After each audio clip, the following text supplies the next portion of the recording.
틱톡 금지법이 얼마 전 미국 상원의원들의 만장일치로 통과되었습니다. 이 법안은 정부 부처의 공공기기에서 틱톡을 사용하지 못하도록 하는 내용을 담고 있는데요. 시행까지는 아직 몇 가지 단계가 남아있지만 최근 미국 내 틱톡에 대한 여론을 확인할 수 있다는 점에서 큰 의의가 있습니다. 틱톡이 중국 기업에서 만든 앱이라는 거 알고 계셨나요? 틱톡은 10억 명이 넘는 전 세계 사용자의 개인정보를 필요 이상으로 수집하고 있으며 보안이 허술하다는 등의 문제로 꾸준히 논란이 되어 왔는데요. 미국 의회가 걱정하는 부분이 바로 이것입니다. 틱톡이 중국 기업인 만큼 만약 중국 공산당이 요구한다면 틱톡은 그동안 수집한 미국 사용자들의 데이터를 당국에 제출할 수밖에 없습니다. FBI는 틱톡이 추천 알고리즘 조작을 통해 1억 5천 명에 달하는 미국 이용자들의 여론을 중국 공산당의 입맛대로 조종할 가능성이 우려된다고 밝혔는데요. 특히나 선거철에는 이 여론 조작의 영향이 치명적일 수밖에 없겠죠. 그렇게 틱톡은 국가 안보에 매우 위협적인 존재로 찍히게 된 것입니다. 중국을 극도로 견제했던 트럼프 전 대통령은 틱톡에게 미국 사업 파트만큼은 미국에 매각해라. 그렇지 않으면 미국 내 영업을 중지시키겠다며 행정명령까지 내렸었는데요. 바이든 대통령이 이를 폐지하면서 미국 정부와 틱톡 사이의 신경전은 끝나나 싶었습니다만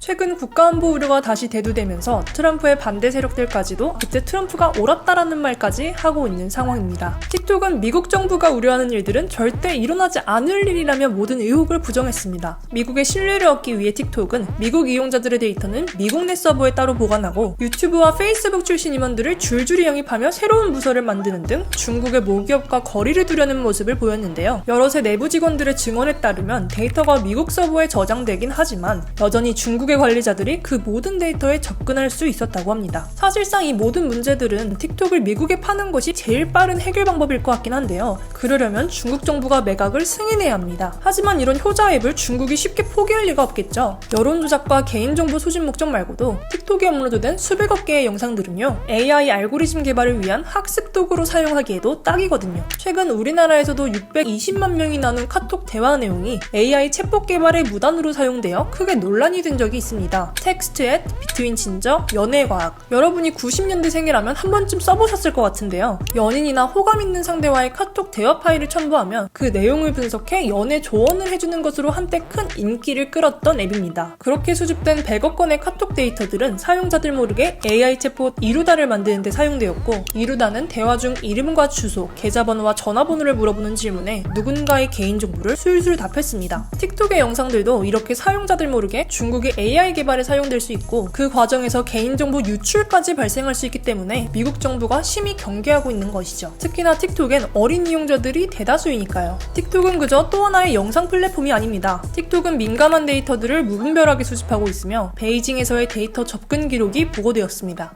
틱톡은 암호 패턴과 생체 인증을 포함해 여러분들이 복사 붙여넣기 하는 모든 데이터들까지 수집하고 있습니다. 이 트윗을 쓴 연방통신위원회 카 의원은 애플과 구글에 앱스토어에서 틱톡을 삭제해달라고 요청했습니다. 한편 틱톡 금지법을 바라보는 젊은 층의 시각은 조금 달랐는데요. 틱톡은 대부분의 젊은 세대가 여러 정보와 정치 소식들을 얻는 곳이야. 개인정보 유출은 핑계고 그저 여론 통제를 위해 틱톡을 금지하려는 거지. 개인정보가 진짜 문제였다면 페이스북부터 손봐야 되는 거 아니야? 정치인들은 틱톡에서 우리가 뭘 보는지 컨트롤할 수 없어서 빡쳐있는 거야. 참고로 올해는 젊은 층 투표율이 엄청 높았던 해임. 여기서 pissed off 보이시죠?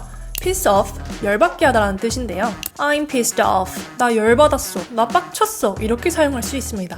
I am really pissed off. She's really pissed off. She's really pissed off. 화가 났을 때 I'm angry, I'm upset 이렇게 할 수 있겠지만 화난 거랑 열받고 빡치는 거랑 묘하게 다른 거 뭔지 아시죠? 좀 짜증나고 약오른 느낌이 섞인 거예요. He really pissed me off.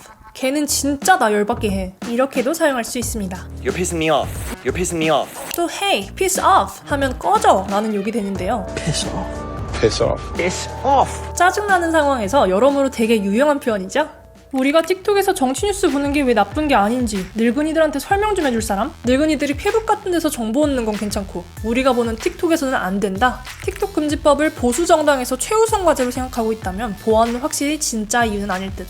틱톡을 금지시키려는 사람들, 그리고 이것을 정치 목적이라고 지적하는 사람들, 양쪽 의견을 모두 들어보았는데요. 틱톡이 과도하게 수집하고 있는 데이터들이 무엇을 위한 것인지 뚜렷한 답변을 내놓을 때까지 이 논란은 앞으로도 계속될 것으로 보입니다. 여러분들은 이 틱톡 금지법에 대해 어떻게 생각하시나요? 미국에서 이 법이 통과된다면 우리나라에까지 영향을 주게 될까요? 또 최근 여러분들을 piss off 하게 만든 일들은 무엇이었나요? 여러분들의 이야기를 댓글에 남겨주시고요. 지금까지 햇배였습니다.